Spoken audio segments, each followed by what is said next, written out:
সম্মান আজমত যার জানা নাই, ওটা আলেম তো দূরে থাক, ওটা কোনো জালেম হইতে পারে না, ওটা মানুষ না, অমানুষ। আপনারা দেখবেন, আজকে খালেদ মহিউদ্দিন আমাকে কয়েকটা প্রশ্ন করেছিল, ওয়াজে আছেন তো দেখেন নাই যারা, পরে দেখবেন।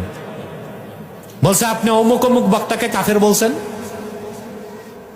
আমি বলছি বাংলাদেশি স্কলার নামধারী যে ভণ্ডদেরকে আমি কাফের বলছি, তারা বসুক, যদি আমার ফতোয়ায় হাত দিতে পারে আমি ক্ষমা চাইব।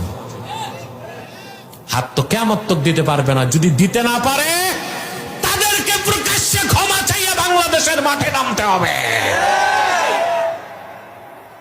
ভণ্ডামি মাহফিলের নামে নাটক করে, মাহফিলের নামে কি করে? মাহফিল হবে নারায়ণগঞ্জে, লোক আসবে কুমিল্লা থেকে বাস বোঝাই করে, খিচুড়ি ফ্রি, টাকাও ফ্রি, ঠিক না? এটাকে মাহফিল না শোডাউন?